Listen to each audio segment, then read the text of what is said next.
আল্লাহ তাআলার পবিত্র দাতের লাখো কোটি শুকরিয়া জ্ঞাপন করছি যে মহান মনিব অত্যন্ত মেহেরবানি করে এই দুপুর বেলায় দুনিয়ার হাজারো ব্যস্ততাকে পাশ কাটিয়ে কোরআনের ময়দানে কোরআনের আহ্বানে আমাদের হাজির হওয়ার তৌফিক দিলেন। করোনার চরম বিপর্যস্ততার মাঝে যিনি আমাদেরকে সুস্থ রাখলেন, কোরআনের কথা বলার মতো শোনার মতো কোরআন মুখে হৃদয় দিলেন, এই সবগুলো নেয়ামতের মালিককে। এই জন্যই আমরা আলোচনার শুরুতে মন প্রাণ উজাড় করে অন্তরের সবটুকু শ্রদ্ধা এবং ভালোবাসা দিয়ে আমাদের মনিব আল্লাহ তাআলাকে শুকরিয়া জানাই, কৃতজ্ঞতা জানাই। সবাই মিলে জোরে জোরে একবার কালিমাতু শুকর পড়ি, আলহামদুলিল্লাহ।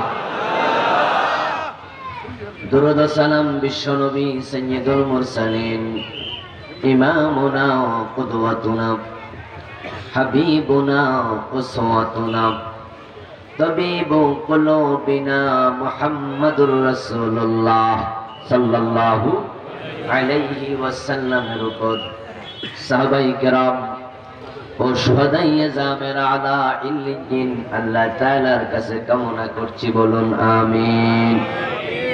সম্মানিত ভাইরা, কিছু ভাই দাঁড়িয়ে আছেন, আপনারা দেখতে পাচ্ছেন অলরেডি প্যান্ডেল ফিল আপ হয়ে বাহিরে লোকজন বসেছে। নতুন করে যারা আসবেন তারা দাঁড়িয়ে থাকতে হবে যদি আমরা বসার জায়গা দিতে না পারি। কিন্তু আমরা স্টেজ থেকে দেখতে পাচ্ছি কিছু ফাঁকা জায়গা আপনাদের মাঝখানে আছে, তা আমরা যদি একটু কাছাকাছি বসি অন্যের উপকার হবে, পরোপকার করা দরকার আছে না নাই? এটাই তো মাহফিলের উদ্দেশ্য। আমরা ইবাদত শিখব, মানুষের কল্যাণ করব।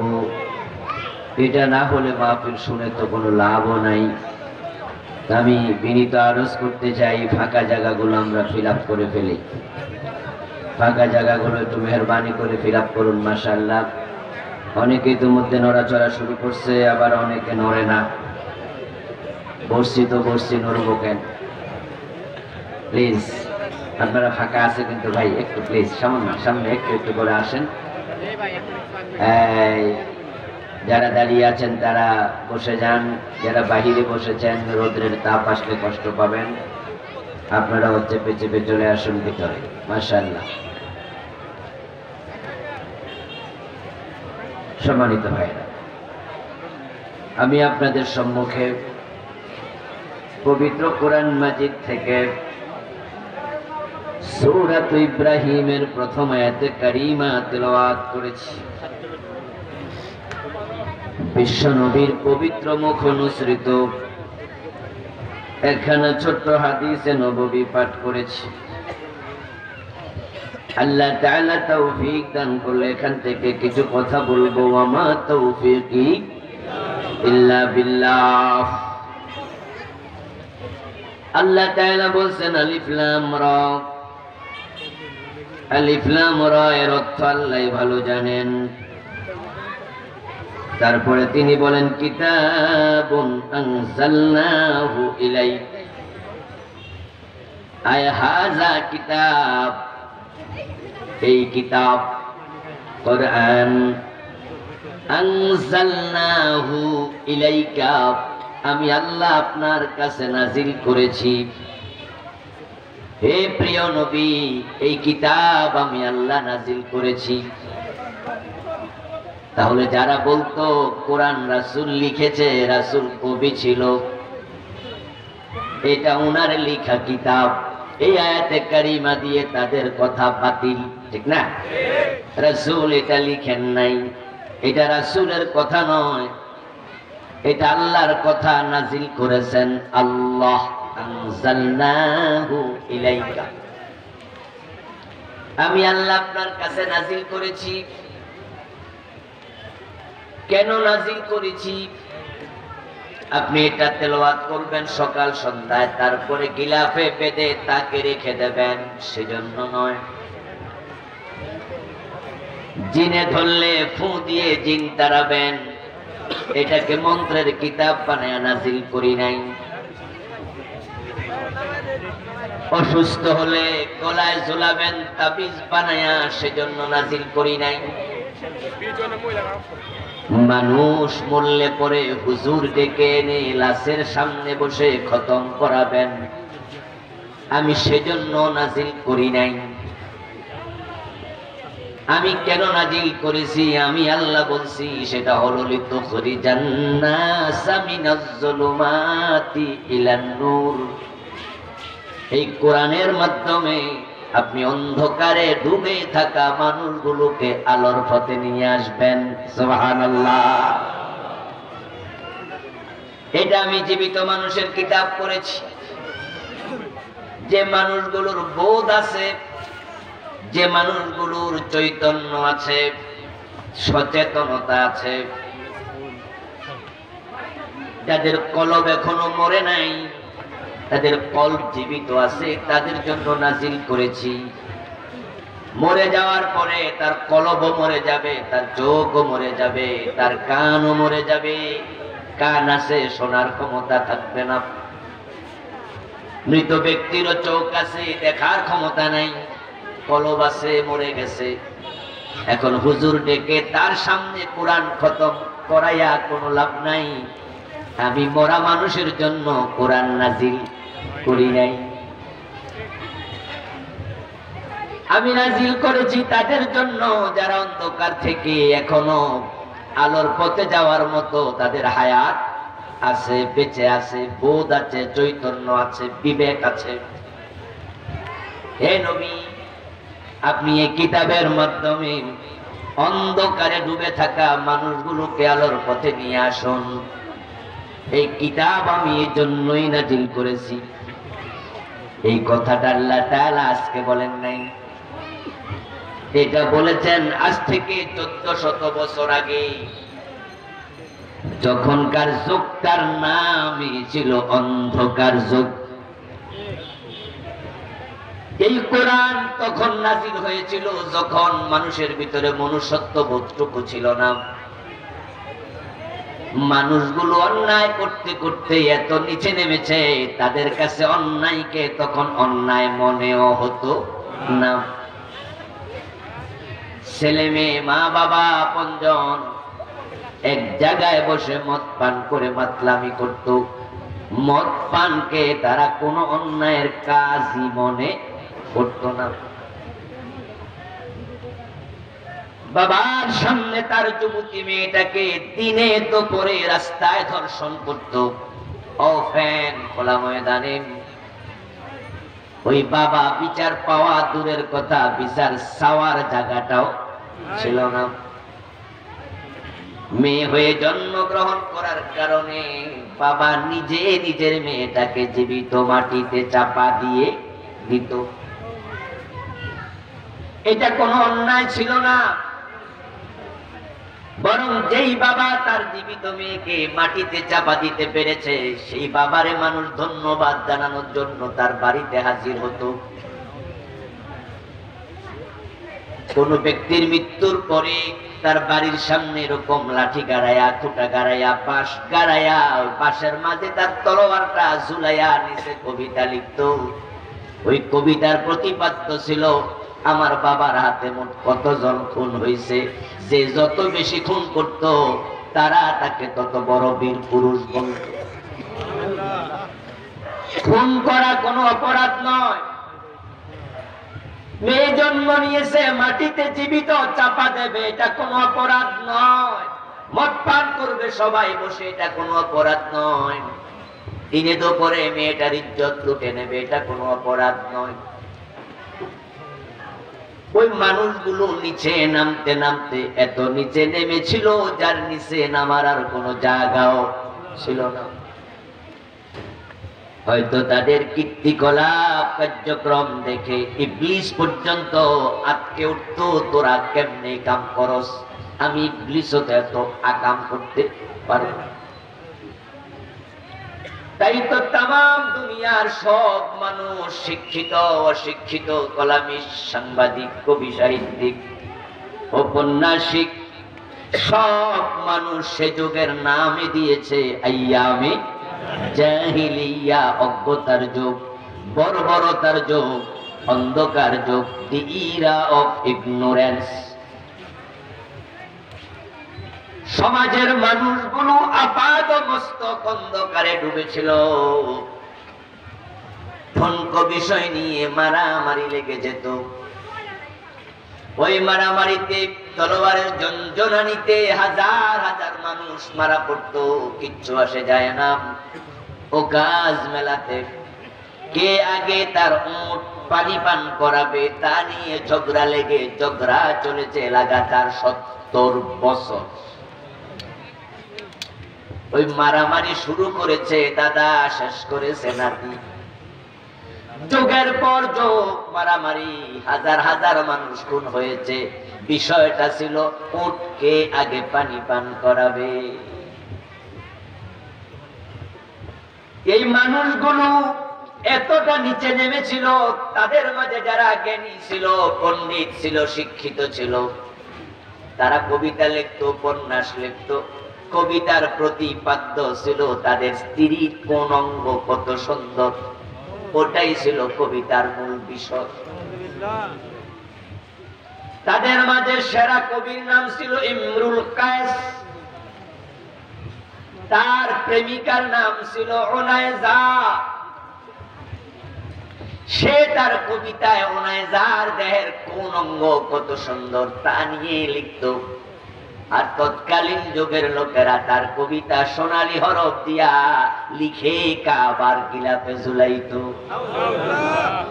মানে পচা তো পচা, কোন মানের পচা এটা বলার শব্দ পাওয়া যাবে না। এই জন্য তো পৃথিবীর সব মানুষ বলে যুগটাই হলো অন্ধকার যুগ, জাহিলিয়াতের যুগ, বর্বরদের যুগ, অজ্ঞদের যুগ। ওই অন্ধকার যুগে আল্লাহ কোরআন নাজিল করে নবী মুহাম্মদকে বলেন লিতুখরিজান নাস মিনাজ-যুলুমাতি ইলান নূর। আমি এমন এক কিতাব দিয়েছি, এই কিতাবের মাধ্যমে আপনি অন্ধকারে ডুবে থাকা মানুষগুলাকে আলোর পথে নিয়ে আসতে পারবেন। সুবহানাল্লাহ। কিতাব এসেছে, রাসূলুল্লাহ সাল্লাল্লাহু আলাইহি ওয়াসাল্লাম এই কিতাবের মাধ্যমে অন্ধকার দূর করার চেষ্টা করা শুরু করলেন। ইন্তেকালের আগে বিশ্বনবী ঘোষণা করে দিলেন, খায়রুল কুরুনি করনি। তোমরা সবাই মিলে যে যুগের নাম অন্ধকার যুগ দিয়েছো, আমি নবী মুহাম্মদ এমন পরিবর্তন করে দিলাম সেই যুগটাকে। আমি ঘোষণা করে দিলাম আমার যুগ হলো পৃথিবীর সর্বশ্রেষ্ঠ যুগ। সুবহানাল্লাহ। খায়রুল কুরুনি করনি, খায়র মানে আখিয়ার, সুপারলেটিভ ডিগ্রি শব্দ ইসমে তাফদীল। যেই লোকটা পৃথিবী, যেই যুগটা পৃথিবীর সর্বনিকৃষ্ট যুগ, এখন 180 ডিগ্রি উল্টে গেছে। নবী মুহাম্মদ বলেন আমার যুগ হয়ে গেছে পৃথিবীর সর্বশ্রেষ্ঠ যুগ। এমন উত্তম যুগ পৃথিবী কোনোদিন দেখে নাই, কিয়ামত পর্যন্ত আর দেখবেও না। আল্লাহ তাআলা যুগের পরিবর্তনের জন্য, সমাজ পরিবর্তনের জন্য, মানুষের মানবিকতা, মানসিকতা, কর্ম তৎপরতা, চিন্তার পরিবর্তনের জন্য পাঠিয়েছেন আল কোরআন। কোরআন যাদের কাছে থাকবে তারা সমাজের শ্রেষ্ঠ মানুষ হবে, যুগের শ্রেষ্ঠ মানুষ হবে। কোরআন যাদের কাছে থাকবে তারা হবে সমাজের সবচেয়ে সভ্য। এটাই হলো বাস্তবতা। কিন্তু আজকের পৃথিবীর দিকে তাকাও, ওই কোরআনওয়ালা মুসলমান হয়ে যাচ্ছে অসভ্য।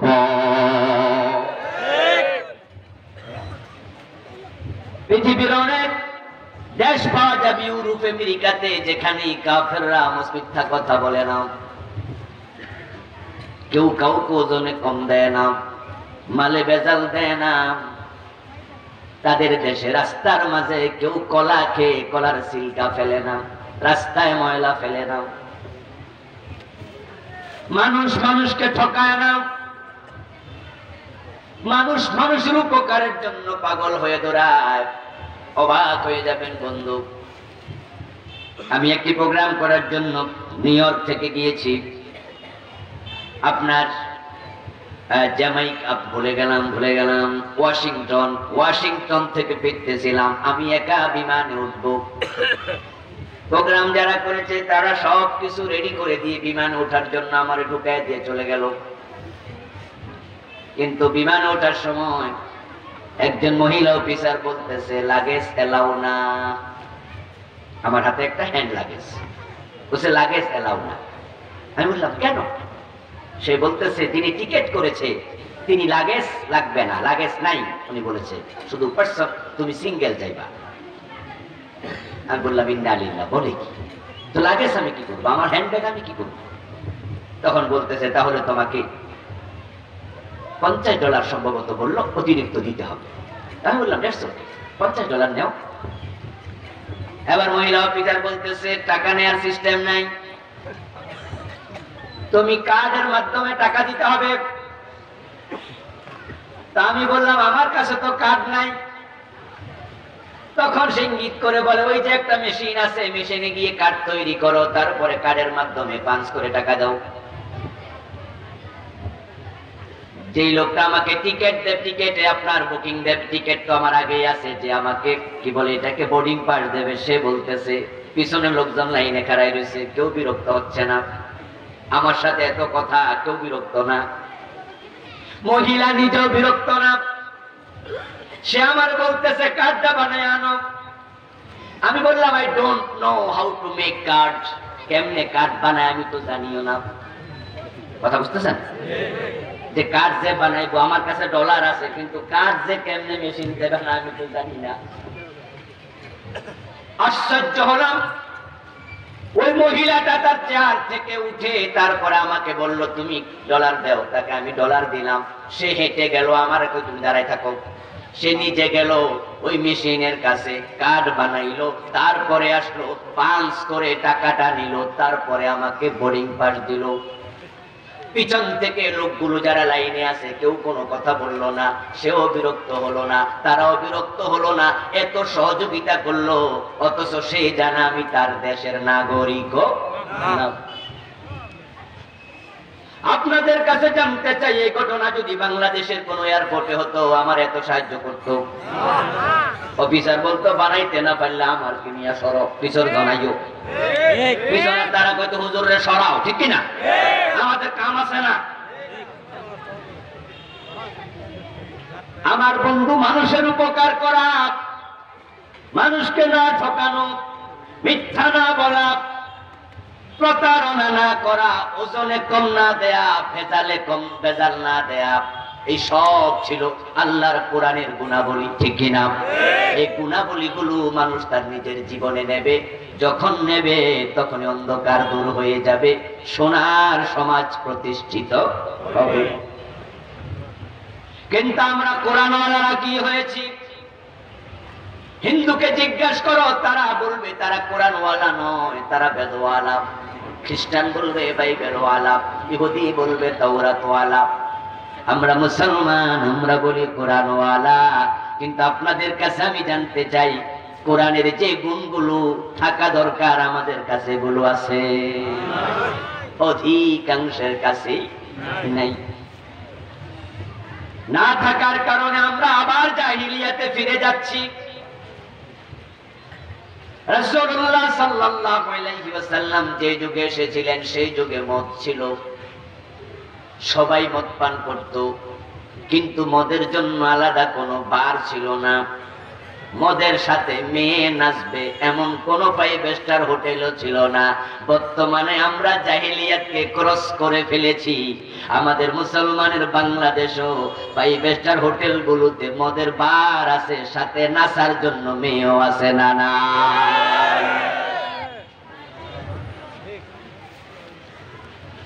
আমার বন্ধু, জাহিলিয়াতের যুগে মেয়েদের ইজ্জতের নিরাপত্তা ছিল না।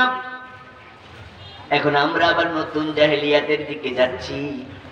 সিলেটের এমসি কলেজে আমরা শুনেছি, পত্র পত্রিকায় দেখেছি, স্বামীর হাত থেকে কেড়ে নিয়া 8 জন মিলে তার বউকে ধর্ষণ করেছে।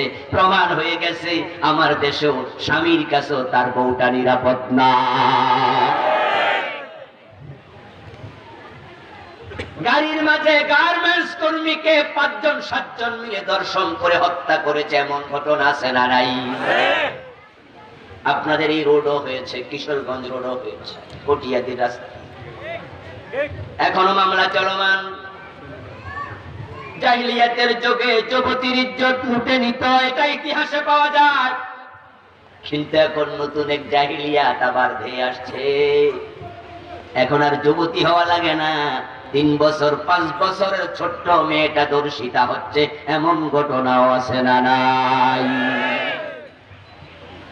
জাহিলিয়াতের যুগে মেয়ের ইজ্জত লুটে নিয়ে হায়নার দল চলে যেত, কিন্তু বাংলাদেশে এমন ঘটনা ঘটেছে, বান্ধবীকে দর্শন করার পর তাকে হত্যা করে তার লাশ টুকরো টুকরো করেছে।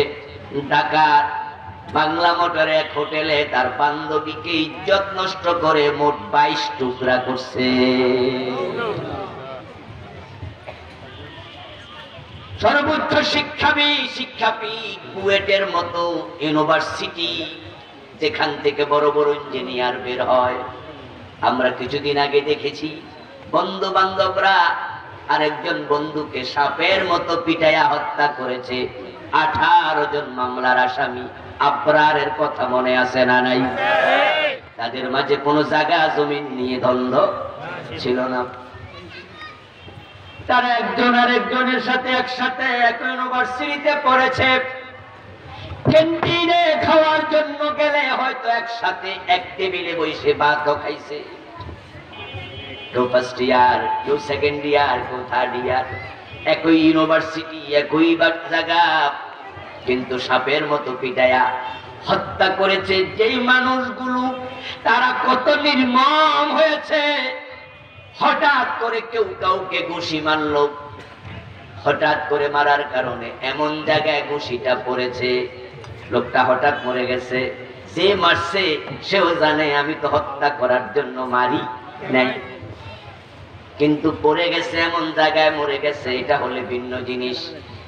কিন্তু আবরারকে হত্যা করেছে সাপের মতো পিটাইয়া। যখনই একটা আঘাত করেছে নিশ্চয় ছেলেটা চিৎকার দিছে, আরেকটা আঘাত করেছে আবার চিৎকার দিয়েছে। 2 ঘন্টা 3 ঘন্টা পিটাইয়া পিটাইয়া যারা মারছে, বুঝতে হবে তাদের কলিজার মাঝে, হৃদয়ের মাঝে মনুষ্যত্বের ছিটা ফোঁটাটাও নাই।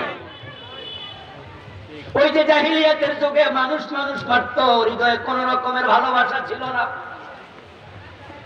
বাবা মেয়ে জীবিত কবরে চাপা দিত, ভালোবাসা নাই। বরং বাবা মেয়েটাকে জীবিত কবর দিয়ে অন্যরা এসে ধন্যবাদ দিচ্ছে। ঠিক আমরা নতুন জাহিলিয়াতের দিকে চলে যাচ্ছি, আমরা মনুষ্যত্ব ভুলে যাচ্ছি। যদি আপনি আমাকে মেরে ফেলেন, আমাকে গুলি করার পরে সাংবাদিকদের কাছে শুধু বলে দিতে পারেন যে উনি অন্য দলের লোক, আর সাংবাদিকরা টেলিভিশনে বলে দেবে অন্য দলের লোক অমুক দলের হুজুর গুলি করে মারছে, কে মারছে অমুকে। তাহলে এবার মারার পক্ষে ছাপাই গাওয়ার জন্য হাজার হাজার সমর্থক আছে না নাই? ওই যে জাহিলিয়াতে মেয়েরে মাটি চাপা দিল, অন্যরাই তো পক্ষে কথা বলতে। আমরা সেদিকে আস্তে আস্তে ফিরে যাচ্ছি। অথচ একটা বিড়াল যদি পানিতে ডুবে মরে, ওই বিড়ালটাকে বাঁচানোর জন্য মানুষ ভাত খানা বন্ধ করে দৌড় মারে। যেখানে পাকঘর সেখানে বসে ভাত খায়, এমন কিছু গরিব ফ্যামিলির লোক আছে। ভাতের মার গেলেছে, ছোট্ট একটি পেয়ালাতে রেখেছে, খাওয়া অবস্থায় দেখে মুরগির বাচ্চা ভাতের মারের মাঝে পড়ে চুবানি খাচ্ছে। ভাত খাওয়া বন্ধ করে বাঁচাইতে দৌড় মারে, বিড়াল বাঁচাইতে দৌড় মারে, কুকুরের বাচ্চা পানিতে পড়ে মরলে বাঁচাইতে দৌড় মারে। কিন্তু এখন মানুষ মারে, মানুষ বাঁচানোর জন্য দৌড়ানোর লোক নাই। অথচ আমাদের কাছে কোরআন আছে না নাই? রাসূলের জামানায় কোরআন ছিল না, তাই সেটা ছিল জাহিলিয়াতের যুগ। এখন কেন জাহিলিয়াত হবে? এখন তো কোরআন আছে। ব্যাপারটা হলো কোরআন আছে এখন গিলাফের ভিতরে, কোরআন আছে মাদ্রাসার ভিতরে, মসজিদের ভিতরে, আমাদের চরিত্রের মাঝে এখন কোরআন পাওয়া যায় না। এটা এমন এক কিতাব যেটা চরিত্রের মাঝে নিলে চারিত্রিক জীবন অন্ধকার থাকবে না, আলোকে উজ্জ্বল হয়ে যাবে তোমার জীবন। রাসূলুল্লাহ সাল্লাল্লাহু আলাইহি ওয়াসাল্লামের কাছে কোরআন আসার পরে এই কোরআনে যতগুলো বিধান ছিল, আল্লাহর নবীর সাহাবারা একটা বিধান ও আমলের বাইরে রাখেন নাই। আপনারা জেনে থাকবেন জাহিলিয়াতের যুগে মানুষের সাথে ওতপ্রোতভাবে জড়িত ছিল তিনটা ডব্লিউ ছিল তাদের জীবনের অবিচ্ছেদ্য অংশ। একটা হলো আইন, আরেকটা ওমেন, আরেকটা হলো ওয়ার, মদ, নারী এবং যুদ্ধ। আজকে দুপুর বেলা পর্যন্ত আমরা যারা রোজা নাই, যদি কেউ নফল রোজা রেখে থাকেন ভিন্ন, আমরা যারা রোজা রাখি নাই, সকাল থেকে পর্যন্ত পানি পান করি নাই, এমন একজনও পাওয়া যাওয়ার সম্ভাবনা নাই। আমরা যেমন পানি পান করি, প্রতিদিন করি, দূরে থাকি না। জাহিলিয়াতের যুগে 100 জন মানুষ যদি এক জায়গায় জড়ো হতো, সেদিন মদ পান করে নাই এমন একজন পাওয়া কঠিন ছিল। আমাদের পানির মতো ছিল তাদের মদ পানের নিয়ম। কিন্তু আল্লাহ তাআলা যখন মদ হারাম ঘোষণা করলেন, ইন্নামাল খামরু ওয়াল মাইসির ওয়াল আনসাব ওয়াল আজলাম রিজসুম মিন আমালিশ শাইতান ফাজতানিবু। আল্লাহ ঘোষণা করে দিলেন মদ পান করা যাবে না, জুয়া খেলা যাবে না, এটা হারাম। হাদিসে পাওয়া যায় তখন তো আর আজকের যুগের মতো মোবাইল ছিল না, টেলিভিশন ছিল না, প্রচার যন্ত্র ছিল না। কয়েকজন সাহাবাকে রাসূলুল্লাহ সাল্লাল্লাহু আলাইহি ওয়াসাল্লাম দায়িত্ব দিলেন, মদ হারাম ঘোষণা করে দাও, মদিনার অলিতে গলিতে ঘোষণা করে দাও। সাহাবারা ঘোষণা করতে শুরু করলো, মদ হারাম করা হয়েছে, হারাম করা হয়েছে। হাদিসে পাওয়া যায় যার হাতে মদের গ্লাস ছিল সে গ্লাসটা ফেলে দিয়েছে।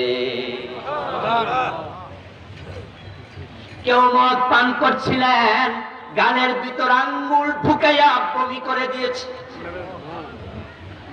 ঘরের মাঝে মদের বড় বড় বোতল ছিল, জার ছিল, কলসি ছিল, তাব্বা, হান্তাম, নাকির, মুজাফফাত, মুকাইয়াত,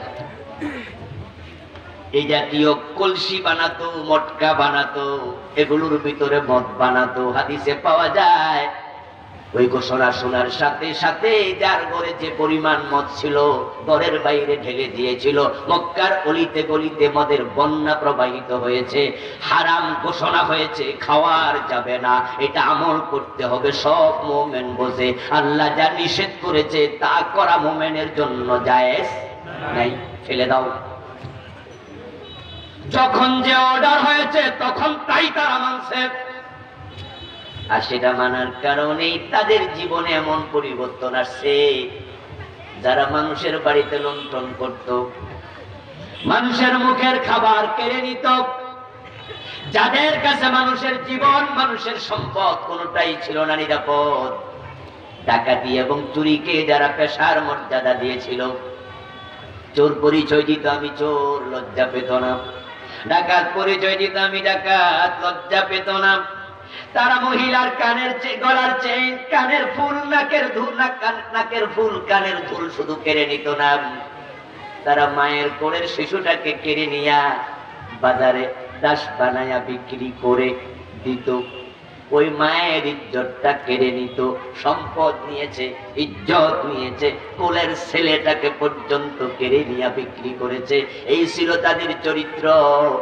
কিন্তু কোরআন আসার পরে এমন পরিবর্তন হলো, যারা মানুষের জীবন কেড়ে নিত এখন জীবন বাঁচানোর জন্য জীবন দিয়ে দেয়।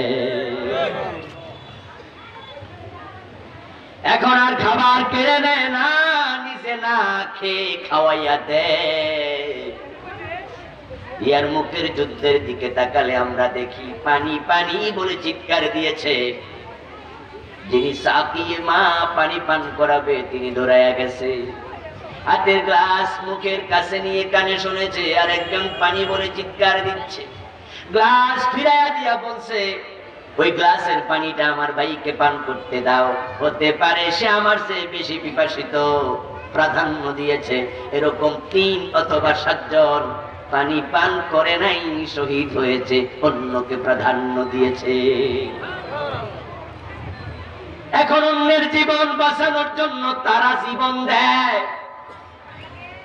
যারা অন্যের খাবার কেড়ে নিত তারা এখন নিজে না খেয়ে মানুষকে খাওয়াইয়া দেয়। ইশারের টাইম, নামাজ শেষ, বিশ্ব নবী দাঁড়ালেন মসজিদে নববীতে। ও আমার সাহাবারা, আমার কাছে একজন মেহমান এসেছে, আজকে রাতে তাকে খাবার দেবে, মেহমানদারি করাইয়া ঘরে ঘুমাতে দেবে। কে আছো মেহমানের ইজ্জত করবে? সবাই চুপ, কেউ হাত তোলেন না। হযরত আবু তালহা রাদিয়াল্লাহু তাআলা আনহু হাত তোলা দিয়ে বলেন, ইয়া রাসূলুল্লাহ, আপনার মেহমানকে আমাকে দিয়ে দেন, আমি বাড়িতে নিতে চাই। বাড়িতে নিয়ে গেলেন। নিজের স্ত্রীর নাম ছিল উম্মু সুলাইম। কাছে ডেকে বলল, উম্মু সুলাইম, রাসূলের মেহমান বাড়িতে নিয়ে এসেছি। কারণ রাসূল ঘোষণা দেওয়ার পরে কেউ হাত তোলা দেয় না, আমি নিজে লজ্জা পেলাম। আমি বুঝে নিয়েছি রাসূলের ঘরে খাবার নাই, থাকলে তিনি মেহমানকে নিজে খাইতে দিতেন, কিন্তু কেউ তো হাত তোলে না। এর মানে তাদের ঘরে পর্যাপ্ত খাবার নাই। আমি নিজে নিয়ে আসছি, অথচ আমি জানি না ঘরে খাবার আদৌ আছে কিনা। রাসূলের ইজ্জত বাঁচাতে হবে, রাসূলের মেহমানকে সম্মান করতে হবে। এখন খাবার কি আছে মেহমানের জন্য দেও। উম্মু সুলাইম রাদিয়াল্লাহু তাআলা আনহা বলেন, ঘরে তো খাবার নাই। আজকের সিদ্ধান্ত ছিল তুমি এবং আমি দুজন উপোস করব, সামান্য খাবার আছে, বাচ্চারা খেয়ে ঘুমাবে, আমরা আজকে খাবো না। হযরত আবু তালহা বলেন, এখন সিদ্ধান্ত পরিবর্তন করো, বাচ্চাদেরকে না খাইয়ে ঘুম পাড়াইয়া দাও, খাবারটা মেহমানরে দিয়ে দাও। উম্মু সুলাইম জবাব দেয়, ঠিক আছে, তা না হয় করলাম, কিন্তু প্লেটে করে যখন খাবার আগায়া দেব, মেহমান বলবে আপনিও খান। তুমিও যদি খাও, দুজনে ভাগ করে খেলে কারোই ক্ষুধা মিটবে না, তখন কি হবে? খাবার তো কম। আবু তালহা বলেন, সবটা খানা এক প্লেটে দিয়ে মেহমানের হাতে দিও, তারপরে খাবার আগে আমি মেহমানকে বলবো, অনুমতি দিলে বাতিটা নিবাইতাম, তেল কম আছে, তেলের অজুহাত দেব, বাতিতে তেল কম, এ কথা বলে বাতি নিবাইতে চাইবো। উনি অনুমতি দেওয়ার পরে আমি আওয়াজ করে বলবো, মুসলাইম আমার প্লেটটা দাও, তুমি একটা খালি প্লেট আমার হাতে দিও, মেহমান বুঝবেও না আমার প্লেটে খাবার নাই। স্বামী স্ত্রী পরামর্শ করলেন, রাতে খেলেন না, সন্তানদেরকে খাওয়ালেন না, মেহমানকে সবটা খাবার খাইয়ে দিলেন। সকাল বেলায় ফজর পড়ার জন্য মসজিদে নববীতে গেলেন। বিশ্ব নবী আবু তালহাকে দেখে মুস্কি হেসে দিলেন, বললেন, আবু তালহা, মেহমানের সাথে এমন কি আচরণ করেছো? তোমার প্রশংসা করে আল্লাহ কোরআনের আয়াত নাজিল করেছে, ওয়ায়ুসিরুনা আলা আনফুসিহিম ওয়ালাউ কানা বিহিম খাসাসা। আওয়াজ দিয়ে সুবহানাল্লাহ পড়েন। আল্লাহ তাআলা বলে, তারা আজকে এমন ভালো হয়ে গেছে, এমন উত্তম চরিত্রের মালিক হয়ে গেছে, তাদের ক্ষুধা থাকার পরেও তারা এখন নিজে না খেয়ে অন্যরে প্রাধান্য দিতে শিখেছে। পরোপকার শ্রেষ্ঠ ইবাদত। ওয়ামা খালাকতুল জিন্না ওয়াল ইনসা ইল্লা লিয়াবুদুন। আল্লাহ কোরআন মাজিদে বলেন, আমি মানুষ এবং জিনকে ইবাদতের জন্য বানাইছি। আরেক আয়াতে আল্লাহ বলেন, কুনতুম খায়রা উম্মাহ উখরিজাত লিন-নাস, তোমরা সৃষ্টির মাঝে সেরা জাতি, তোমাদেরকে মানব কল্যাণের জন্য বানাইছি। এক জায়গায় কয় ইবাদতের জন্য বানাইছি, আরেক জায়গায় উখরিজাত লিন্নাস, মানুষের কল্যাণের জন্য বানাইছি। আল্লাহর কথা দুরকম হতে পারে না। তাহলে ব্যাখ্যা করলে বোঝা যায় মানুষের কল্যাণ করা শ্রেষ্ঠ ইবাদত। মানুষের কল্যাণ করার মাঝেই আল্লাহর ইবাদত পাওয়া যায়। ওই যে আবু তালহা খাইয়েছে আল্লাহর হাবিবের মেহমানকে খাওয়ানো হয় নাই, এই খাবার আল্লাহকে দিয়েছে। হাসরের দিন বলিবেন খোদা, হে আদম সন্তান, তুমি মোর সেবা করো নাই, জবে সিনুরোগে অজ্ঞান। বলিবে মানুষ, হে প্রভু করো তার, আমরা কেমন লইব তোমার পরিচর্যার ভার। বলিবেন খোদা, দেখুনি মানুষ কেঁদেছে রোগের ঘরে, তারি শুশ্রূষা করিলে তুমি সেটাই পাইতে মোরে। এটা কবির কবিতা নয়, এটা কবির কবিতা নয়। ছোটকালে পড়েছি, কবিতা মনে হয়েছিল, কিন্তু যখন কামেল ক্লাসে উঠে বুখারী খতম করতে শুরু করলাম, দেখি সহিহ বুখারীতে হাদিস। এটা রাসূলের হাদিস নয়, এটা আল্লাহর বক্তব্য, হাদিসে কুদসি। আল্লাহ নিজে বলবেন, গরিব রে খাওয়াইলে আমাকে খাওয়ানো হতো।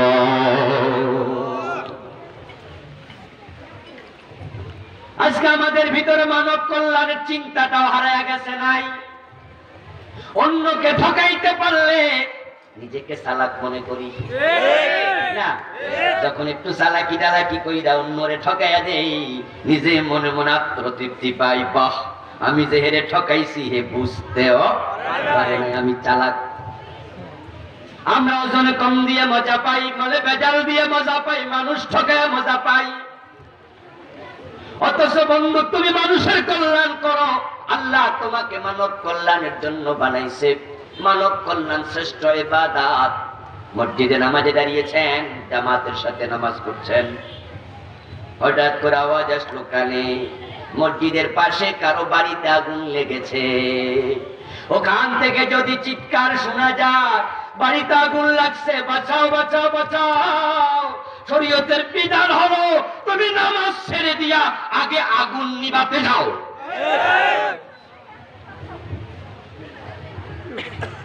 তুমি মানুষের উপকার করো, তারপরে ফিরে এসে আবার নামাজ পড়ো।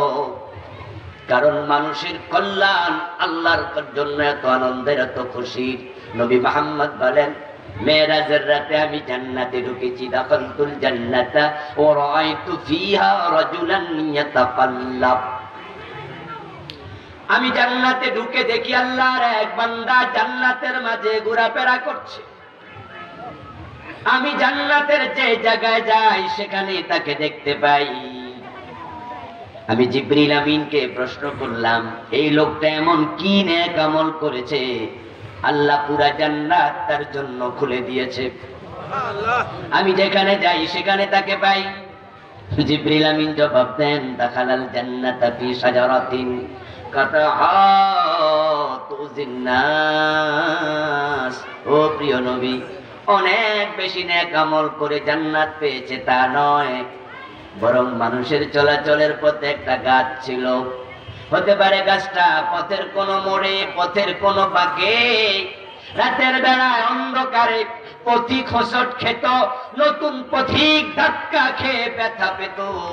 আল্লাহর বান্দা ওই গাছটাকে কেটে রাস্তাটাকে পথিকের জন্য নির্বিঘ্ন করে দিয়েছে। আমার আল্লাহ খুশি হইয়া পুরা জান্নাত তার জন্য খুলে দিয়েছে। এই হলো ইসলাম। এই জন্য একজন মানুষ হিসাবে আপনার কাছে আমার অনুরোধ থাকবে, যদি মানুষের উপকার করতে নাও পারেন, কমপক্ষে ক্ষতি করা যাবে না। আল্লাহ পাক রব্বুল আলামিন জাহিলিয়াতের যুগে কোরআন পাঠালেন, রাসূল সাল্লাল্লাহু আলাইহি ওয়াসাল্লাম কোরআন দিয়ে সমাজ পরিবর্তন করলেন। অথচ আমরা বিশ্ব নবীর জীবনী পড়ে দেখি, সমাজ পরিবর্তনের চিন্তা বিশ্ব নবী শুরু করেছিলেন নবুয়তের 23 বছর আগে। আল্লাহর হাবিবের বয়স যখন 17 বছর বয়সে বিশ্বনবী সাল্লাল্লাহু আলাইহি ওয়াসাল্লাম তাগড়া যুবক। ডানে বামে সামনে পিছে তাকায়া দেখেন পুরাটা সমাজ অন্ধকারে ডুবে আছে। মাথা তুলে দাঁড়ালেন, সমবয়সী যুবকদেরকে ডাকলেন। একটা সমাজকে এইভাবে ডুবে যেতে দেয়া যায় না, টেনে তুলতে হবে। আমি দাঁড়িয়েছি, তোমরাও দাঁড়াও। একদল যুবক রাসূলের সাথে দাঁড়ায়া গেলেন। সমাজ পরিবর্তনের চিন্তা মাথায় নিয়া গঠন করলেন হিলফুল ফুজুল। 17 বছর বয়সে সেবা সংঘ বানালেন। সমন্বিত উদ্যোগ লাগবে, একা একা একটা সমাজ পরিবর্তন করা সম্ভব না। এই জন্য কোন নবী একা পারেন নাই, নবীদেরও সঙ্গী সাহাবী আছে না নাই? নবীদেরও সাহাবী আছে, একা একা পারা যায় না। হযরত ঈসা আলাইহিস সালাম এর জন্য তো বলছেন, ইযা ক্বালা ঈসা ইবনু মারইয়াম قال عيسى ابن مريم من أنصاري إلى الله عيسى ابن مريم قال للحواريين من أنصاري إلى الله عيسى ابن مريم উনার উম্মতদেরকে বলেন, আল্লাহর জন্য তোমরা কে আমাকে সাহায্য করবে? قالوا نحن أنصار الله। একদল লোক দাঁড়ায় কয়, আমরা আল্লাহর সাহায্যকারী হয়ে গেলাম। বিশ্বনবী একা পারবেন না, তিনি জানেন। দাঁড়ায় গেলেন একা, সাথে এবার সহযোগী মিলল। সবাই মিলে হিলফুল ফুজুল সংগঠন বানায়া মানুষের বাড়িতে যাইয়া শুরু করলেন দাওয়াত দেয়া। দরজায় কড়া নাড়লেন, চুরি করো না, ডাকাতি করো না, ধর্ষণ করো না, হত্যা করো না, মদপান করো না, মেয়েদেরকে জীবিত কবর দিও না, ভালো হয়ে যাও, ভালো হয়ে যাও। দাওয়াত দিতে থাকলেন। দিতে দিতে বয়স হয়ে গেল 40। 17 থেকে শুরু, 40-এ গিয়ে বসলো, চলে গেল 23 বছর। 23 বছর চলে যাওয়ার পরে 40 বছর বয়সে আব্দুল্লাহর ছেলে মুহাম্মদ সাল্লাল্লাহু আলাইহি ওয়াসাল্লাম পিছনে ফিরে তাকান, অ্যাচিভমেন্ট কি দেখি। সকাল থেকে সন্ধ্যা পর্যন্ত বেচাকেনা করছে, দোকানদারি করছে। যখন রাত 12টা-11টা বেজে যায়, কাস্টমার চলে যায়, বাজার খালি। এখন বিক্রেতা বাড়ি যাবে, দোকানদার যাওয়ার আগে ক্যাশের হিসাবটা একটু মিলায়। সময় যদি না থাকে, কমপক্ষে বাক্সাটা একটু টান দিয়া, চোখ দিয়া, নজর দিয়া যে কত টাকা হলো। রাসূল সাল্লাল্লাহু আলাইহি ওয়াসাল্লাম 40 বছর বয়সে পৌঁছে পিছনের দিকে ফিরে তাকান। 23টা বছর দাওয়াত দিলাম, রেজাল্ট কি, অ্যাচিভমেন্ট কি দেখি। দেখেন অর্জনের ঘরে একটা বড় শূন্য। দাওয়াত দিয়েছে 23 বছর, একটা চোর চুরি সারে নাই, ডাকাতি বন্ধ হয়নি, মদ পান কমেনি, মেয়েদেরকে জীবিত কবর দেওয়া বন্ধ হয় নাই। 23 বছর পরিশ্রম করলাম, রেজাল্ট জিরো। এবার তিনি চিন্তায় পড়ে গেলেন, ভাবতে শুরু করলেন, ধ্যানে মগ্ন হলেন। ঘর থেকে বের হইয়া 3 মাইল দূরে জাবালে নূর পাহাড়ের একবারে চূড়ায় একটা গুহা আছে, গারে হেরা, ওখানে তিনি ধ্যানে মগ্ন হলেন। ধ্যানে বসলেন, কি করা যায়, কি করা যায়। 23 বছর তো দাওয়াত দিলাম, রেজাল্ট তো হলো না। বাংলাদেশে তাবলীগ জামাতের কাজ আছে বছরের পর বছর, পীর সাহেব হুজুরদের দাওয়াত চলছে বছরের পর বছর, বক্তাদের ওয়াজ চলছে বছরের পর বছর, জুমার দিন বক্তৃতা চলছে, খুতবা চলছে বছরের পর বছর। কিন্তু আওয়াজ দিয়ে বলুন তো, সিনেমা কমেছে না বেড়েছে? কথা বলতে হবে তো। সিনেমা কমেছে না বেড়েছে? ধর্ষণ কমেছে না বেড়েছে?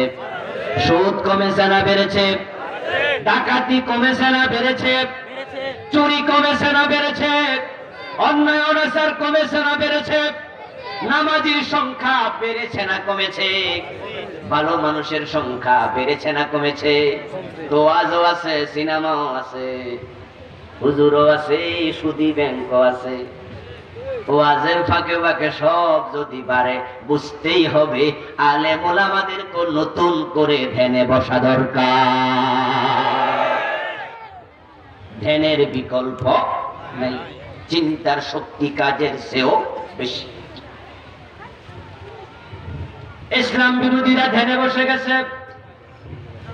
তারা দেখেছে বাংলাদেশের নাটক দিয়া, বাংলাদেশের সিনেমা দিয়া দেশের যুব সমাজ ধ্বংস করা যাবে না।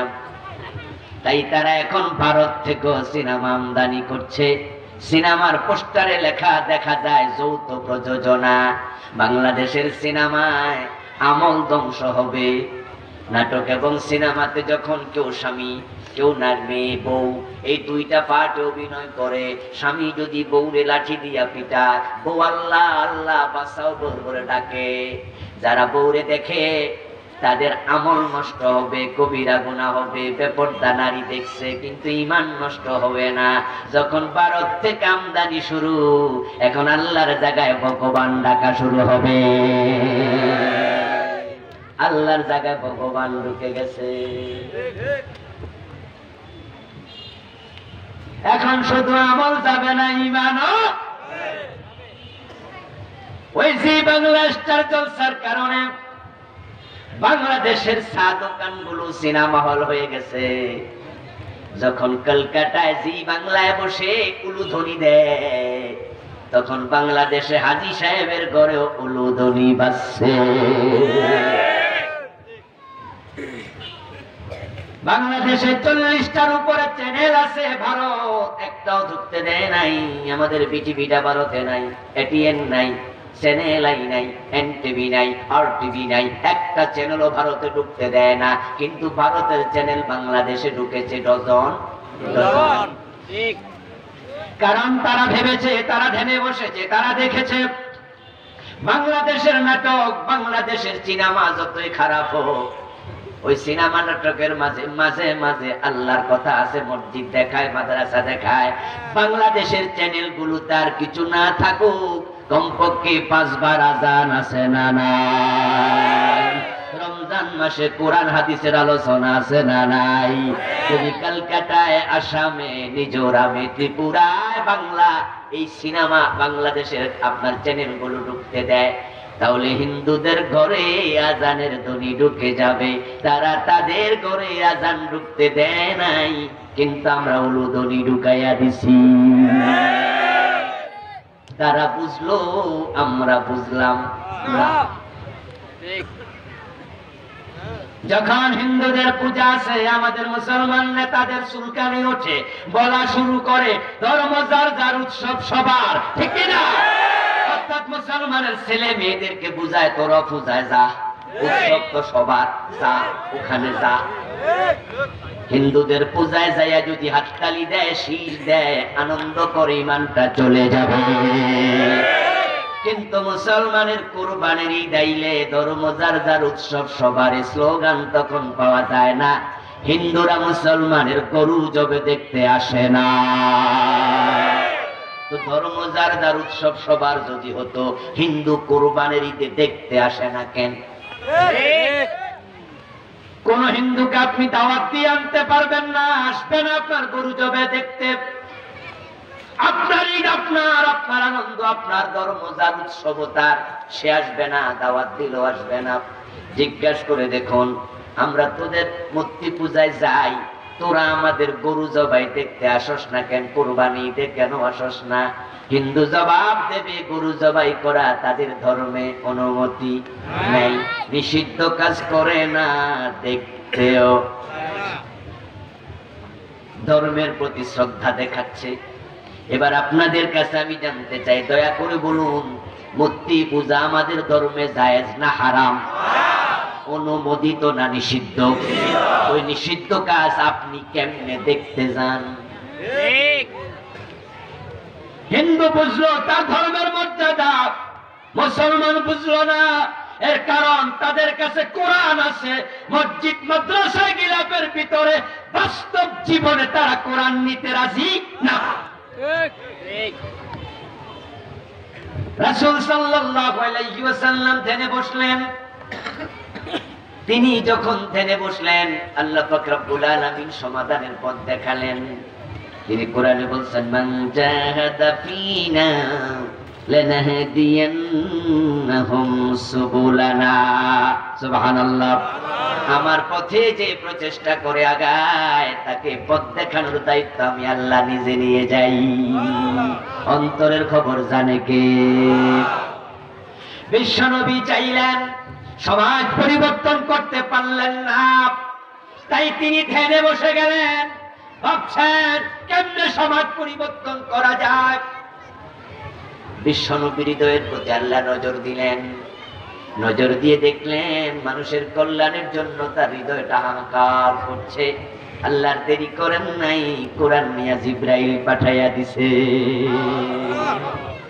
দেখো, বিসমি রাব্বিকাল্লাযী খালাক, পড়ো তোমার প্রভুর নামে যিনি তোমাকে সৃষ্টি করেছেন। কোরআন এসে গেল, ইয়া আইয়ুহার রাসূল বাল্লিগ মা উনজিলা ইলাইকা মির রাব্বিক।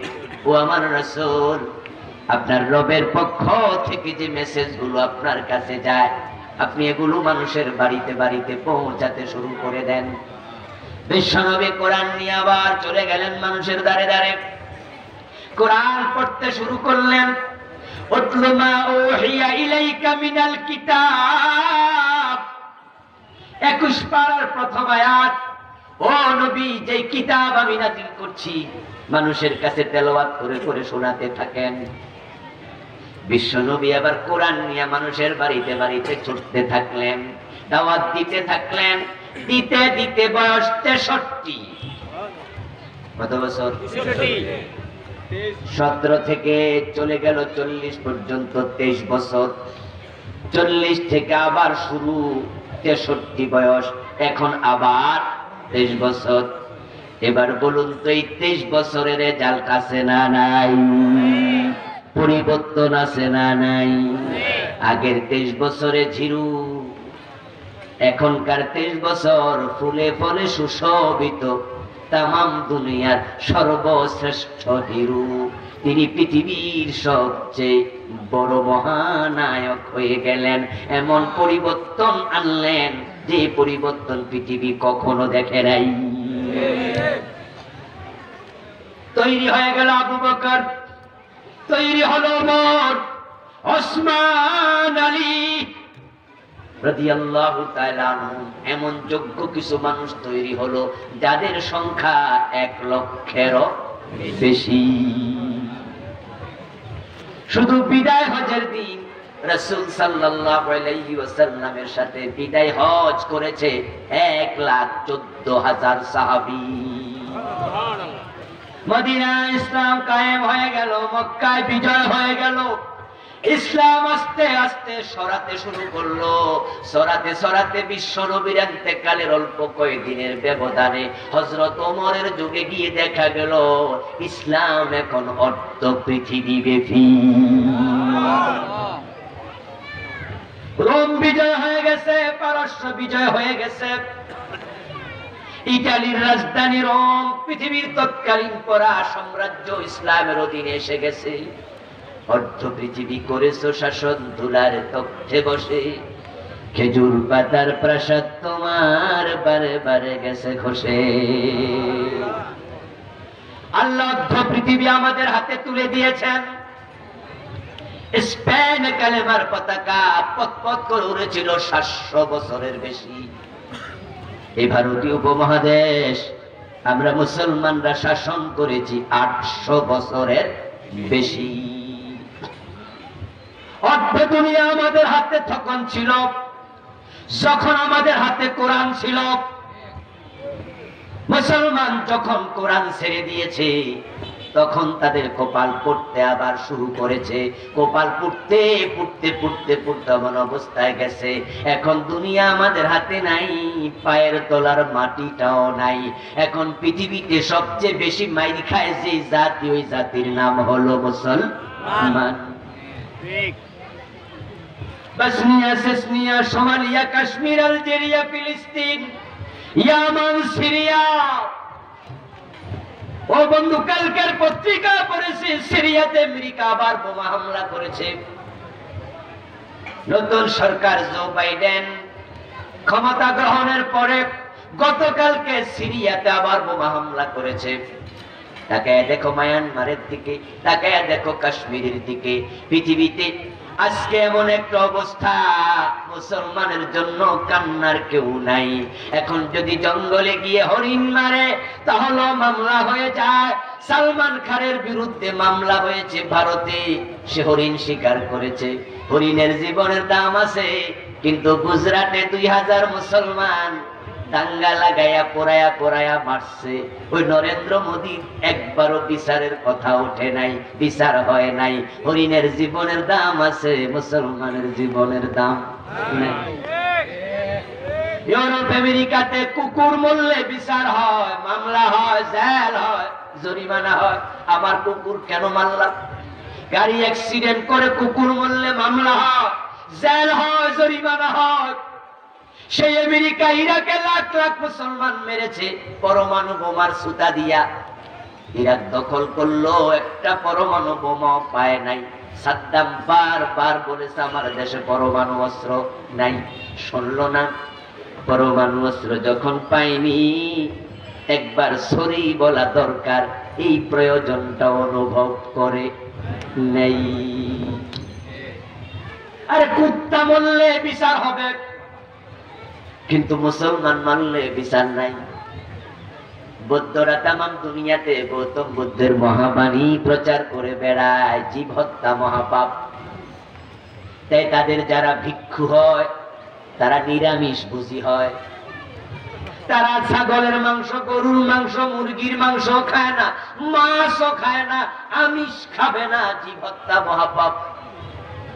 কিন্তু সেই বৌদ্ধরা মায়ানমারে হাজার হাজার মুসলমান জবাই করেছে। এর মানে কি? এর মানে হলো মুসলমানের নাম জীবের তালিকাতেও নাই। আমাদের অবস্থা এত খারাপ হলো কেন? আপনারা বুদ্ধিমান, সচেতন, ধর্মগত ভাবে, জাতিগত ভাবে তাম পৃথিবীতে কোন খ্রিস্টানদের জন্য আলাদা উদ্বাস্তু শিবির পৃথিবীতে একটাও নাই। ইহুদির জন্য উদ্বাস্তু শিবির নাই, হিন্দুদের জন্য উদ্বাস্তু শিবির নাই, কিন্তু মুসলমানের জন্য আছে না নাই? এই উখিয়া সীমান্তে কক্সবাজারে আছে 10 লাখের জন্য। কেন এমন? আমাদের হাতে অর্ধ পৃথিবী ছিল, আমাদের হাতে এখন কিছু নাই। আত্মসমালোচনা করার জন্য বলছি, আবার কোরআনের দিকে ফিরে আসো, দলমত ভুলে যাও, আবার পৃথিবী তোমাদের হাতে আসবে। এখন কোরআন হাতে না থাকার কারণে পায়ের তলার মাটি নাই। সৌদি আরব চালায় আমেরিকা, বাংলাদেশ চালায় ভারতে। স্বীকার করো আর না করো, এটাই সত্য। স্বীকার করো আর না করো, এটাই সত্য। আমার বন্ধু সাংবাদিক ঘাসকি, মনে আছে? আজকের পত্রিকায় এসেছে ঘাসকি মামলার রিপোর্ট, আজকে এসেছে। নয়া দিগন্ত দেখবেন, আজকের পত্রিকায় এসেছে সৌদি যুবরাজ MBS মোহাম্মদ বিন সালমানের নির্দেশে ঘাসকিকে হত্যা করা হয়েছে তুরস্কে। সাংবাদিক ঘাসকিকে হত্যা করার পরে আমেরিকা এবং সৌদি আরব টানাপোড়েন তৈরি হলো। আমি তৎকালীন প্রেসিডেন্ট ডোনাল্ড ট্রাম্পের একটি বক্তৃতা দেখলাম। ডোনাল্ড ট্রাম্প সৌদি আরবকে লক্ষ্য করে বলছে, বাদশাহ সালমান, আমাদের সাথে যদি বিক্রয় করো 1 সপ্তাহের বেশি ক্ষমতা থাকতে পারবা না। আমি আশ্চর্য হলাম, তাহলে সৌদি আরবকে ক্ষমতায় রাখছে কে? ডোনাল্ড ট্রাম্প বলতেছে 1 সপ্তাহ থাকতে পারবা না, বিক্রয় করো না। সৌদি আরবে আমেরিকার ঘাঁটি আছে না নাই? সৌদি আরবে আমেরিকার সৈন্য থাকে। তারা তাদের জেট বিমানগুলো সৌদি আরবে আমেরিকা থেকে উড়াইয়া আনে, তেল পুরাইয়া ওই বিমানে বোমা তুলে আমার ইরাকে মারে, মুসলমানের ঘাড়ে মারে, আমার সিরিয়ায় মারে, আমার ইয়ামানে মারে। ও মুসলমান, তোমাদের হাতে আর কিছু নাই। অথচ এক সময় দুনিয়া তোমাদের হাতে ছিল। अल्लामा इकबाल বলেছেন ও जमाने में मुअज्जज थे हामिले कुरा होकर और तुम खार होए तारके कुरा बनकर। বাংলা অর্থ কি? সারা দুনিয়ায় ছিল বরণীয় যারা ছিল মুসলিম, কোরআন সারিয়া আজিকে তাহারা অসহায় নিশ্চিত। আল্লামা ইকবাল রাহিমাহুল্লাহ বলেন, ওই যে তোমরা ক্ষমতায় ছিলে অর্ধ দুনিয়ায়, মুসলমান ছিল যেখানে, বিজয় তাদের পায়ে চুমু দিয়েছিল সেখানে। মুসলমান সিংহের জাতি ছিল। সালেমরা, অন্যায়কারীরা মুসলমান বাদশাদের সামনে দাঁড়ায়া কথা বলার সাহস করে নাই। এর কারণ তাদের এক হাতে ছিল কোরআন আর এক হাতে ছিল জিহাদের তলোয়ার। এখন আমরা মুসলমানরা কোরআনও ছেড়েছি, জিহাদের তলোয়ারও ছেড়েছি, ঠিক কি না? এখন আমরা জান্নাত আর জিহাদের তলায় খুঁজি না,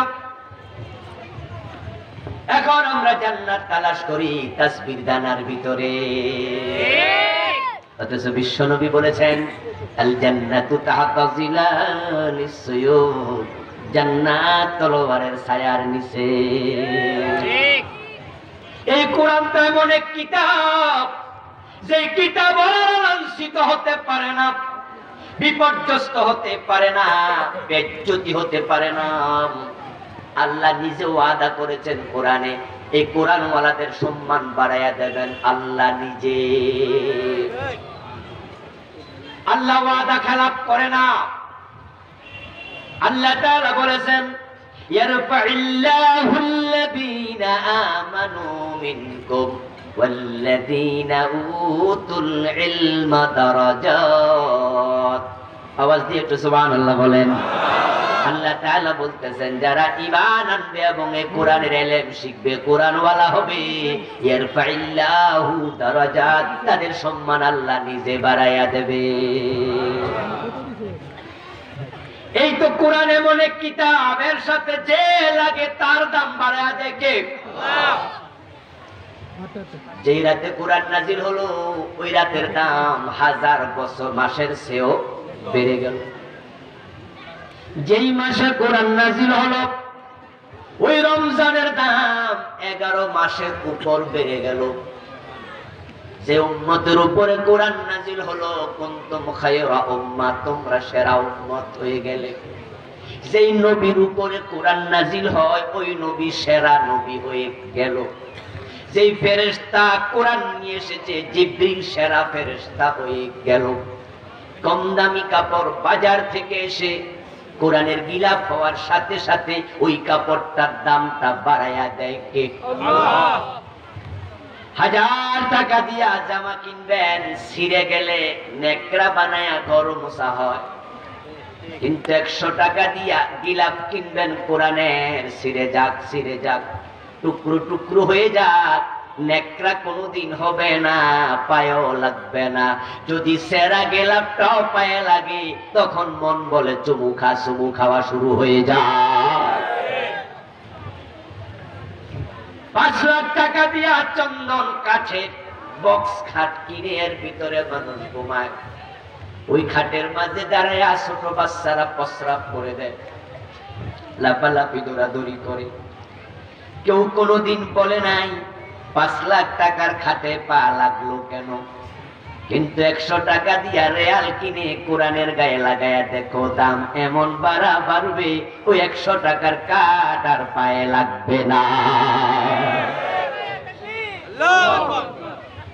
আমার বন্ধু যদি বাচ্চা রেয়ালের মাঝে পা লাগায়া লাঠি দেয়, না বুঝা ছোট মানুষ, বাচ্চার মা শুদ্ধ চুমু খাওয়া শুরু করে। এই কোরআন যার কাছে থাকবে তার দাম আল্লাহ নিজে বাড়াবেন বললেন। রাসূলুল্লাহ সাল্লাল্লাহু আলাইহি ওয়াসাল্লাম বললেন খায়রুকুম মান তাআল্লামাল কুরআনা ওয়া আল্লামাহু, যে কোরআন শিখবে অন্যকে শিখাবে সে তোমাদের মাঝে সেরা হয়ে যাবে। এই হলো বাস্তবতা। কিন্তু কোরআনওয়ালা মুসলমান আজকে কেন সেরা নয়, কেন দামি নয়, কেন মাইর খায়? এই কারণটা আইডেন্টিফাই করা দরকার আছে না নাই? আমরা আত্মসমালোচনা করে যদি শিক্ষা নিতে পারি, ভুলগুলো সংশোধন করতে পারি, আমাদের আগের সম্মান ইনশাআল্লাহ আবার ফিরে আসবে। এই যে একটা টেবিল আমার সামনে আছে, আমি যদি এই কোরআন কারীম টেবিলের মাঝে রেখে দেই, এই টেবিলে কেউ চুমু খাবে না। এই যে টেবিলের উপরে কাপড় আছে, যদি কাপড়ে আমি কোরআনটা রেখে দেই, এই কাপড়ে পা লাগলে কেউ চুমু খাবে না। কিন্তু গিলাফে লাগলে কেন চুমু খায়? রেয়ালে লাগলে কেন চুমু খায়? কাঠে লাগলে কেউ খায় না, এই কাপড়ে লাগলে চুমু খায় না। এই যে আমার গায়ে এখন জামা আছে, আমি জামার সাথে কোরআন লাগাইছি, এটা আমি চুমু খাবো না। এর কারণ হলো এটা কোরআনের মাপে নয়। কাপড় তখন দামি হবে যখন কোরআনের মাপে গিলাফ হবে, কাঠ তখন দামি হবে যখন কোরআনের মাপে রেয়াল হবে। কোরআন থাকলে চলবে না। তোমরা তখন দামি হবে যখন তোমাদের দেশ সমাজ কোরআনের মাপে তৈরি হবে।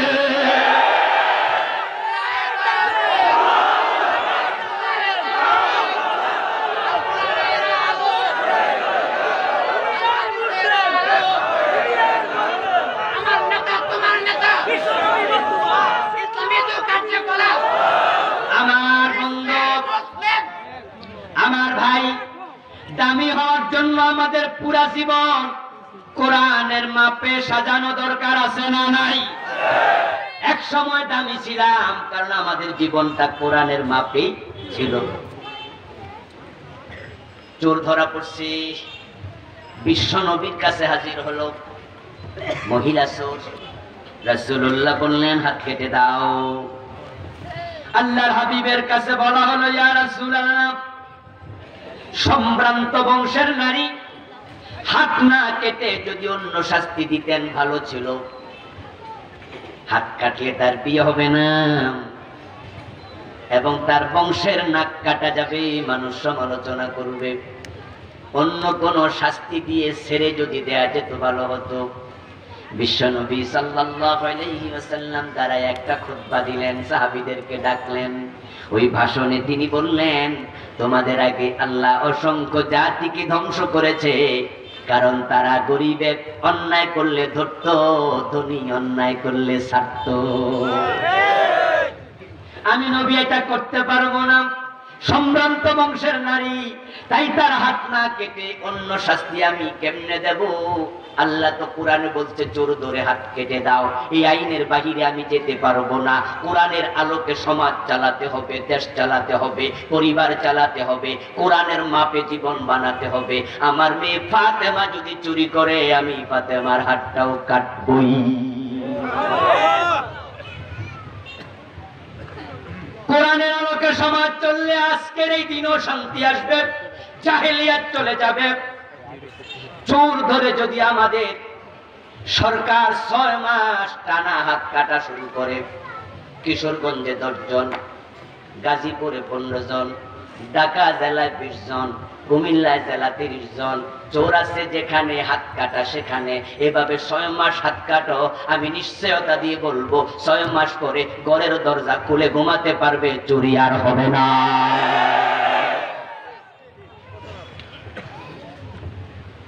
একটা হাত কাটা চোর দেখে 10টা সাবধান হবে, ঠিক কিনা? ও মুসলমান, আজকে মাদকের সবলে বাংলাদেশ যুব সমাজ শেষ। আমাদের বিজিবি, আমাদের কোস্টগার্ড, আমাদের সেনাবাহিনী, পুলিশ, র্যাব হন্য হয়ে হয়রান। মদের বিরুদ্ধে 0 টলারেন্স নীতি ঘোষণা করেছে। রাস্তায় রাতের বেলায় বের হলে টহল আর টহল। কক্সবাজার সীমান্ত দিয়ে আসলে এক এক রাস্তায় 5টা 7টা টহল, একটা পুলিশের, আরেকটা বিজিবির, আরেকটা র্যাবের, আরেকটা আনসারের। এক রাস্তার মাঝে 2 মাইল 3 মাইল পর পর টহল। গাড়ি চেক চলছে, ইয়াবা যেন আসতে না পারে। এরপরও বলুন তো, ইয়াবা বাংলাদেশে আছে না নাই? চেক হয়, বন্ধ করা যায় না। আজকে যুবকরা শেষ হয়ে যাচ্ছে। ওদেরকে বাঁচাতে হলে মাদক নির্মূল করতে হবে। কিন্তু আমাদের প্রশাসন মদের বিরুদ্ধে এত প্রচেষ্টার পরও কেন পারে না? আপনারা যারা চিন্তাশীল আছেন, আমি কোরআনের কথা মাথায় দিয়ে যাই, বাড়িতে গিয়ে ভাববেন এই দেশে মাদকের বিরুদ্ধে আইন আছে। গরিব যদি মদ খায় তারা জোরে দেলে দেয়, তারে ধরে শাস্তি দেয়, আর ধনীর লোকেরা 5 স্টার হোটেলে মদ খাইলে সালাম দেয়। এক দেশে 2 আইন দিয়া মাদক বন্ধ হবে না।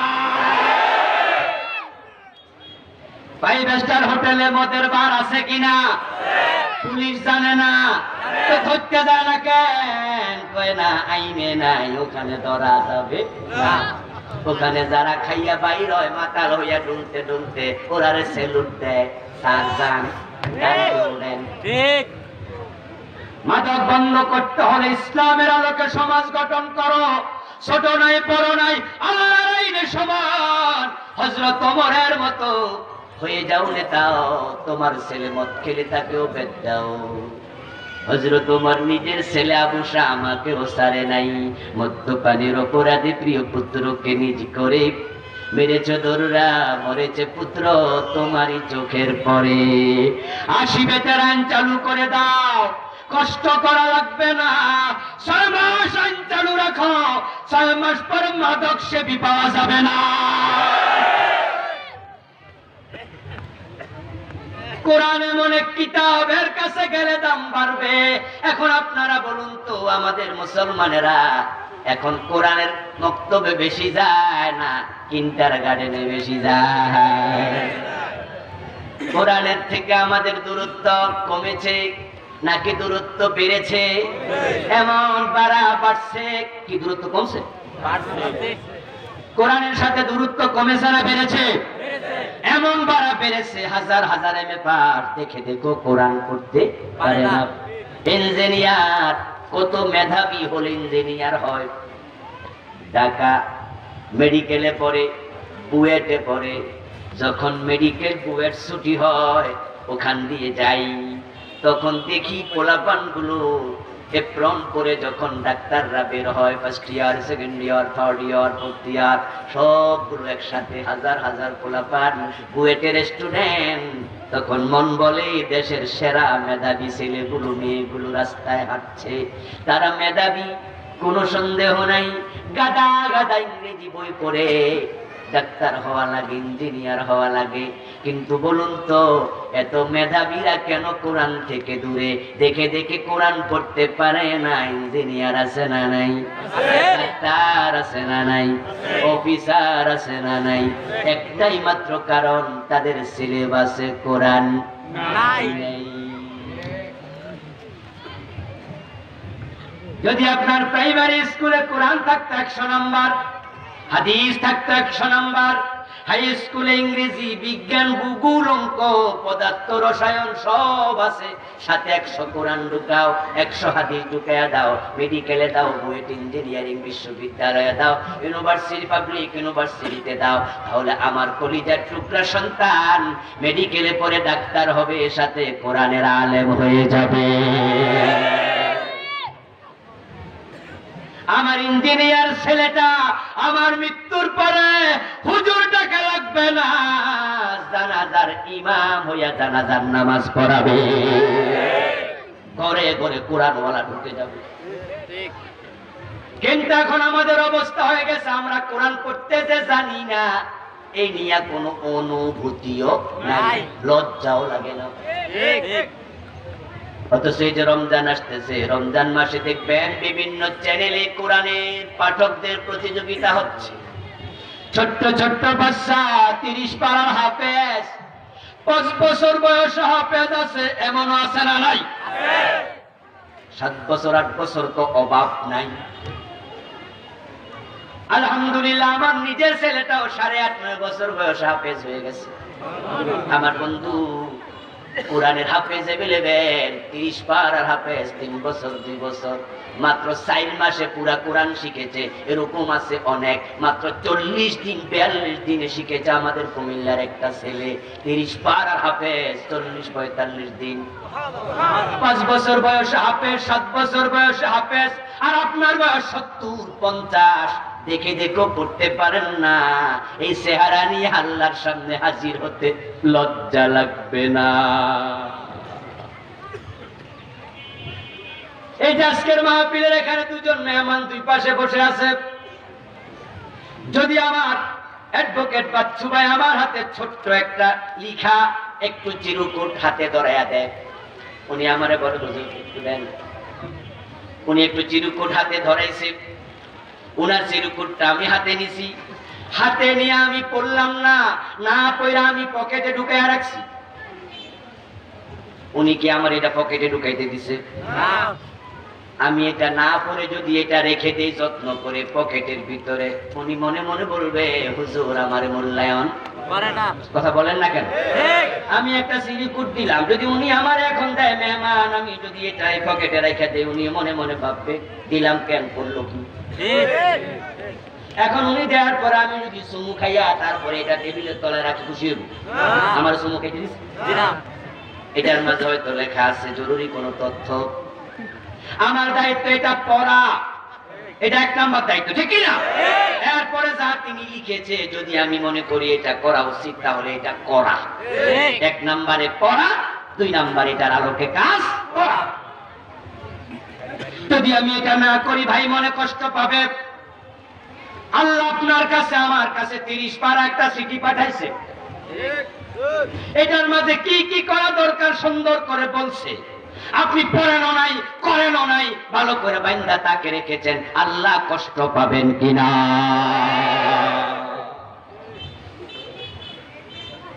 আল্লাহ কোরআনে 3 বার বলছেন লাগাতার ওয়ালাকাদ ইয়াসসারনাল কুরআনা লিযিকরি ফাহাল মিন মুদ্দাকির আমি বুঝার জন্য জানার জন্য মানার জন্য কোরআনকে সহজ করে দিয়েছি কোরআনের মতো সহজ কোন কিতাব পৃথিবীতে আর একটাও নাই এজন্য তো বন্ধু বাইবেলের হাফেজ পাওয়া যায় না গীতার হাফেজ পাওয়া যায় না মহাভারত রামায়ণের হাফেজ পাওয়া যায় না ওল্ড টেস্টামেন্ট নিউ টেস্টামেন্ট হাফেজ পাওয়া যায় না তাওরাতের হাফেজ পাওয়া যায় না ত্রিপিটকের হাফেজ পাওয়া যায় না পৃথিবীতে কোন লেখক নিজের বই লিখে মুখস্থ করে না আমার লেখা কিছু বই আছে আছে না অনেকে তো কিনছে নামাজ নিয়ে আছে মেরাজ নিয়ে আছে শিরক নিয়ে আছে বেদাত নিয়ে আছে আমারে যদি কেউ কয় যে আপনার বই আপনি মুখস্থ পারেননি আমি 1 পৃষ্ঠাও পারবো না গরুর রচনা ছোটকালে সবাই লিখছেন স্কুলে আমি আপনাদের হাতে যদি 1 পৃষ্ঠা করে কাগজ দিয়ে বলি গরুর রচনা লিখেন শিক্ষিত সবাই পারবে কিন্তু যদি বলি মুখস্থ এবার বলেন মিলিয়ে করতে পারবেন নি অসম্ভব আগেরটা পরে যাবে পকেটটা আগে যাবে নতুন করে কিছু ঢুকবে কিছু বাদ পড়বে কিন্তু কোরআন এমন এক কিতাব 5 বছরের বাচ্চা 30 পারা পরে হেরফের হয় না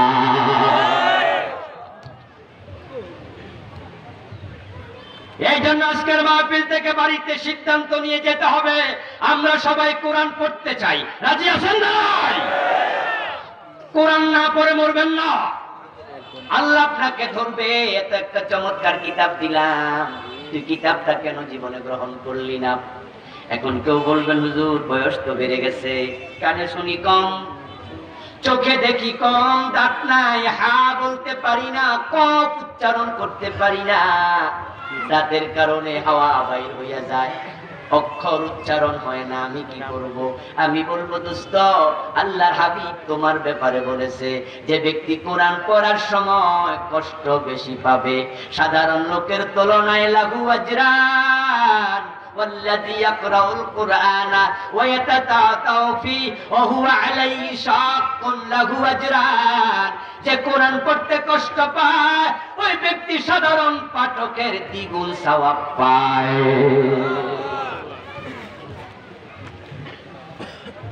এই কোরআন পড়া অবস্থা আপনি মরে যাবেন মৃত্যু এসে যাবে আপনি পারেন না, আজকে মসজিদের হুজুরকে গিয়ে ধরবেন, হুজুর আমি কোরআন শিখবই, আমাকে আপনাকে শিখাতেই হবে।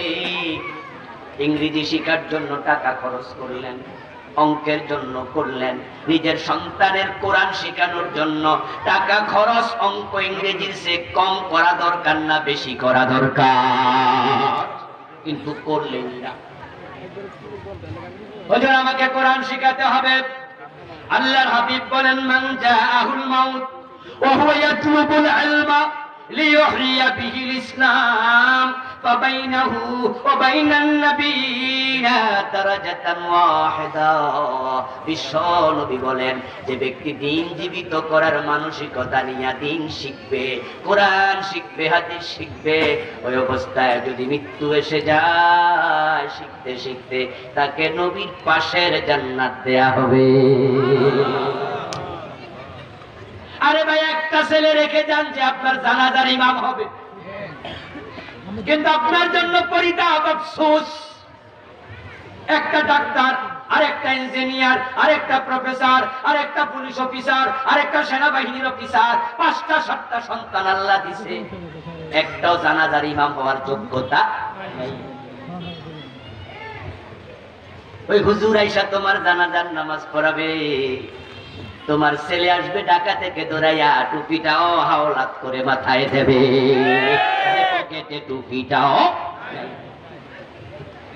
কেমনে উজু করে ভালো জানে না, অনেক বড় ইঞ্জিনিয়ার বানাইছো, লাভটা কি? দুনিয়া থেকে তুমি শেষ, তার টাকা পয়সা ইনকাম আর কবরে যাবে না তোমার। কিন্তু এখন সন্তানের দোয়া দরকার ছিল, তুমি কবরে শুয়ে শুয়ে অপেক্ষা করবা, আরে আমার ছেলে একটু দোয়া করেনি। কিন্তু এমন ছেলে বানাইছো, হে তো নামাজি পড়ে না, দোয়া আর করবে কেন? জানাজার নামাজে দাঁড়ায়া তারপরে হুজুরে জিগায়, হুজুর জানাজার নিয়মটা একটু বলে দেন।